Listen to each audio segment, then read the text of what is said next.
হে everyone, হলিউডের জগতে তোমাকে স্বাগতম। আজ আমরা যে মুভিটি এক্সপ্লেন করব সেটা হলো কিং কং ফ্র্যাঞ্চাইজের দ্বিতীয় মুভি সন অফ কং, অর্থাৎ কং এর ছেলে।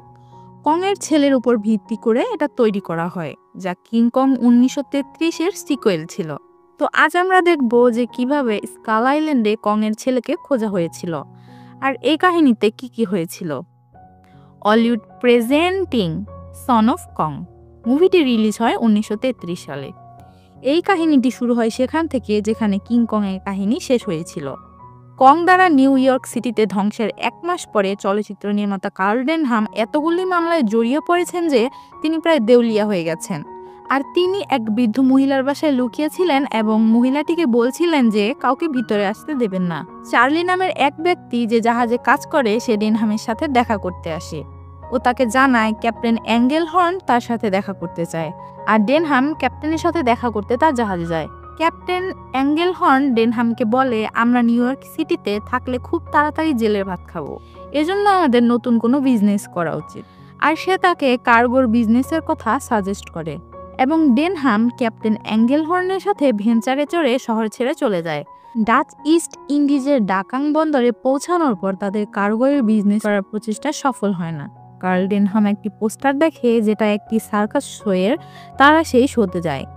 সেটাই কিছু বাদর নাচ দেখাচ্ছিল, যা হিল্ডা পিটারসেন নামের এক মেয়ে ও তার বাবা পরিচালনা করত। হিল্ডা গান গাচ্ছিল এবং বাদর নাচছিল।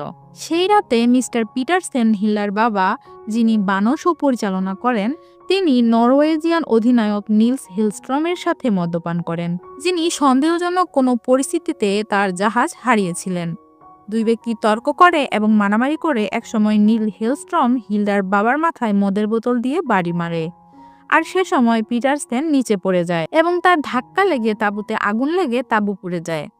বিচলিত হয়ে হিল্ডা তার বাবাকে টেনে বাইরে আনে ও সব বানরকে তাদের খাঁচা থেকে ছেড়ে দেয় যাতে তারা পুড়ে মারা না যায়।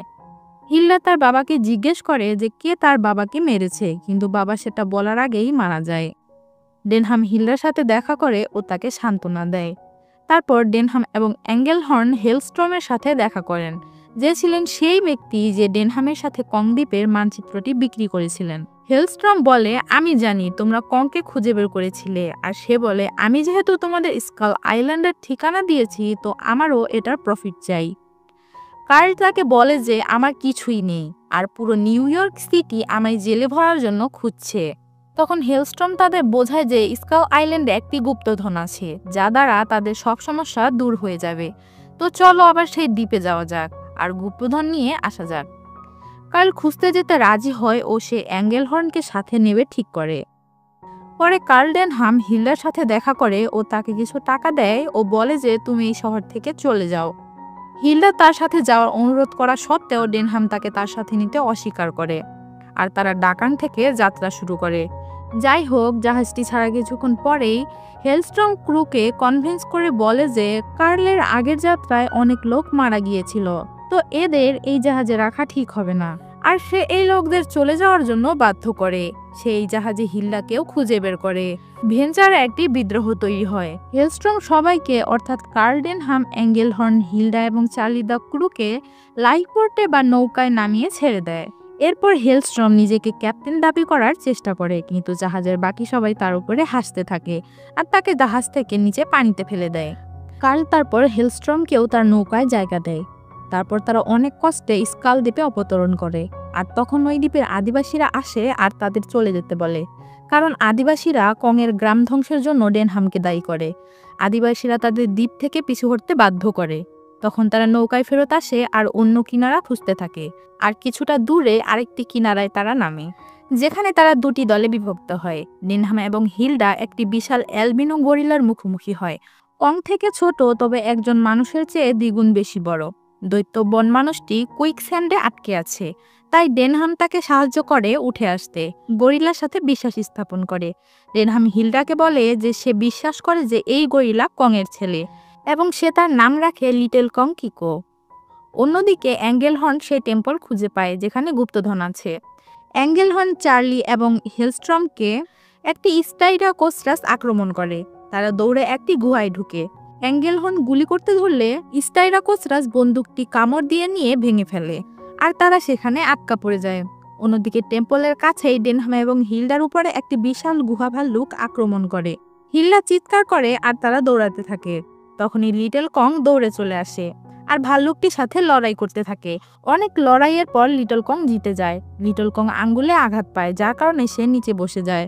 ডেনহাম নিজের অপরাধবোধ মনে করে কিংকং এর হত্যার জন্য। হিল্ডা তার কাপড় ছিঁড়ে দেয় আর কার্ল ডেনহাম গরিলার আহত আঙ্গুলে ব্যান্ডেজ করে দেয় আর লিটল কং এর কাছে ক্ষমা চায় যে ওর কারণে লিটল কং এর বাবা কিংকং আর নেই। হিল্ডা একটি নারিকেল গাছ দেখে আর লিটল কং তাদের নারিকেল পেড়ে দেয়। পরের দিন সকালে অ্যাঙ্গেলহর্ন দেখে যে স্টাইরাকোসাস চলে গেছে, কিন্তু অ্যাঙ্গেলহর্নের বন্দুকও ভেঙে গেছে। অন্যদিকে কার্ল ও হিল্ডা রাস্তা খুঁজছিল যে কিভাবে টেম্পলের ভিতরে ঢোকা যায়, আর সেখানে লিটল কং চলে আসে আর তাদের ওয়ালটি ভেঙে দেয় আর তারা ভিতরে প্রবেশ করে। ডেনহাম এবং হিল্ডা গুপ্তধন খুঁজে পায়, একটি পরিত্যক্ত বিশালাকার পাথরের মূর্তির মাথায় একটি বিশাল রত্ন।